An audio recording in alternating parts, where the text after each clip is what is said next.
What paranormal phenomena have you encountered? The first story. One weekend I was at my father's house. He went upstairs to the bathroom to shave, and at that moment I heard footsteps in my stepsister's room. At first I thought he was walking there, but I got up and saw that he was standing at her door, which was closed. He looked at me and whispered, You hear it too?" I nodded, and then he slowly opened the door. My sister was asleep and apparently didn't even wake up. There was no way she could have walked around the room in those 2 seconds and then gone to bed and pretended to be asleep so convincingly. He entered the room, looked at the TV, which was turned off. It was never turned on. It was very old and heated up when turned on. The radio was also turned off. We thought maybe it was a beat of some song or something. After that incident, we heard footsteps several more times, usually very early in the morning. Sometimes they were so strong that the ceiling fan in the living room shook. The living room was directly below her bedroom. My sister woke up several times because of the noise of these footsteps, and even when I took a shower at my father's, it always seemed to me that someone was standing behind me. In the end, it became so unpleasant for me, and I began to drive so hard that I stopped washing at his house altogether. I even stopped going to the bathroom upstairs. One day my father asked me, "You've never had a bathroom? It feels like someone is standing behind you all the time." He asked me this question a few months later, during which I had this feeling, but I didn't tell anyone about it. The second story. As a child, when I had a high fever, I was unconscious and drugged with pain, and all the time I heard some strange voice. It was the deep voice of a man who counted from 1 and above. As the number increased, the voice became louder and more intense. As I got older, it started happening less and less, and now I don't hear it at all. I gave up on him. I guess it's just some kind of recurring nightmare. But just recently I found out that my sister experienced the same thing as a child. It's not the most terrible thing, but nevertheless, when I try to make sense of this phenomenon, goosebumps run through my body. The third story. When I was 3 years old, I told my parents that my great-grandmother came to me in a dream and said that her legs no longer hurt, if I'm not mistaken. She had problems with her legs because of diabetes or something else. She ended up dying that night. My parents got a call shortly after I told them about my dream. It's a pretty creepy coincidence. The fourth story. I don't believe in the paranormal, but many people consider my grandmother's and grandfather's house to be bad. He is part of a Los Angeles tour of haunted houses and, according to legend, served as a source of inspiration for the series American Horror Story. There are a lot of paranormal stories about him, but I'll tell you the one that I experienced myself. It happened to me when I lived there as a child. I was about 6 years old, and my older sister was 12, and we shared a room. My mom put an antique phone on our bedside table as a decorative decoration. It was not working and was not plugged into an outlet. One night, my sister and I woke up at the same time and turned to face each other. I remember feeling very scared. Immediately after that, the phone between us rang. We closed our eyes and hid under the covers, sitting there until the phone stopped ringing.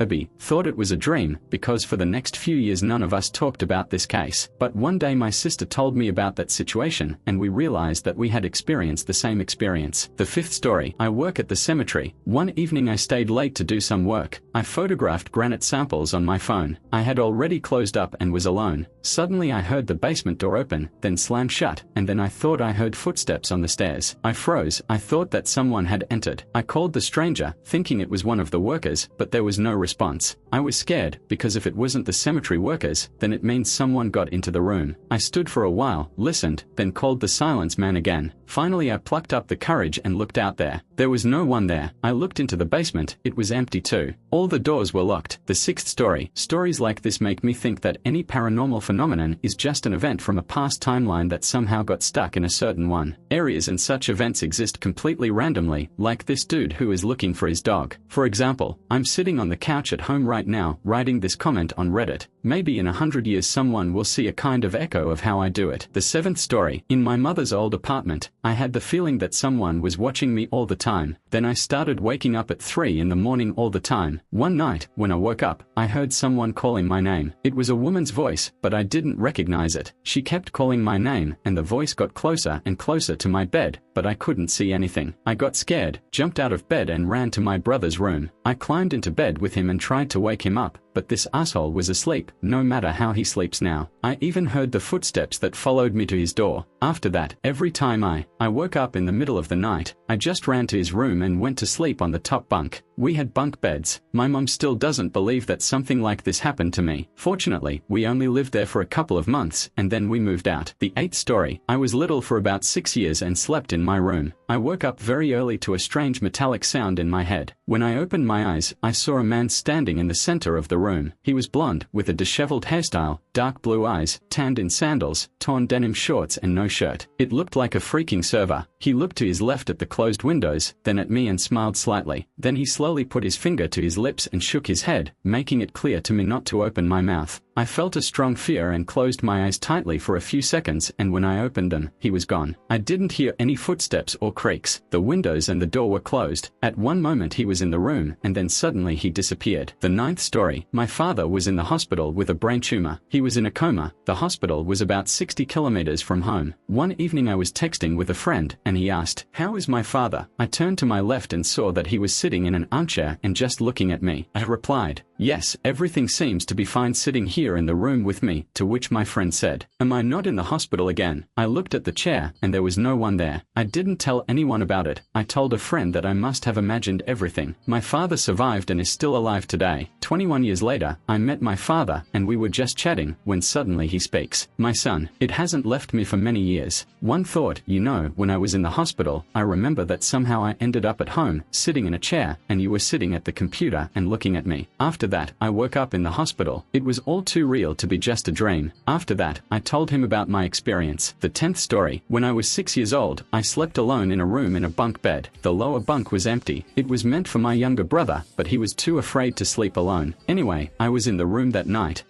I remember that I was shivering, and then suddenly it became very warm. It's probably because I had some kind of nightmare in my dream. Then I started breathing heavily, opened my eyes and saw an empty room around me. My little night light, which was in the corner of the room, calmed me down, and I fell asleep again. But when I closed my eyes, I felt someone's heavy hand stroking my shoulder. I opened my eyes, but there was no one in the room. As soon as I closed my eyes again, they started stroking me again. Then I covered my head with a blanket and imagined that it was my mother. Because of this incident, I slept with my head under the covers for the next 12 years. It turned out that my mother knew that before we moved in, a woman had died in that apartment. She thinks it was the woman who tried to lull me to sleep that way. The 11th story. One day I woke up in the middle of the night and looked at my phone to find out the time. After that, when I was about to lie back down and close my eyes, I suddenly looked in front of me and saw a huge humanoid figure. This shadow stood in my room, blocking the view of the broken wall clock. Panic seized me. The figure was still there for a while, but after I turned away from it for a second, it disappeared. The 12th story. In high school, I went with my best friend to visit his grandparents, who live in a Japanese village, for summer holidays. I was placed in his mother's old room, which had a small closet with a wall. At the top of the closet was a small door about 45 cm high and about 90 cm wide. This design seemed rather strange to me, but I didn't pay attention, because the house itself was very old, and because of such a strong time zone difference, I had a hard jet lag for the first couple of weeks, and because it was hot and humid in Japan, I couldn't sleep at night. Besides, if my light wasn't on at night, I always felt some kind of anxiety, that's all. Because of this small space in the locker, it seemed to me much darker than the rest of the room. Towards the end of the second week, I began to get used to the time difference. When I woke up one morning, I saw that this door was open. I felt uneasy, but I slammed it shut with the thought that perhaps it was not completely closed and just opened because of this. A couple more nights later, I woke up feeling very anxious. It was dark, but I could see something. I saw that the little door was open. The space in it was much darker than the rest of the room. I would say, it was pitch black. It was the first and only time I experienced sleep paralysis. I was so scared that I couldn't move or say anything. I just felt the darkness coming from there. I remember falling asleep that night, but I remember waking up. The next morning, I told my friend about it, and he said that his mother had also told him about something similar. When I got home, I talked to his parents, and his mom jokingly told me, "I heard you already know the ghost, too." Thanks a lot for watching. Watch other videos on the channel, they are now on your screen.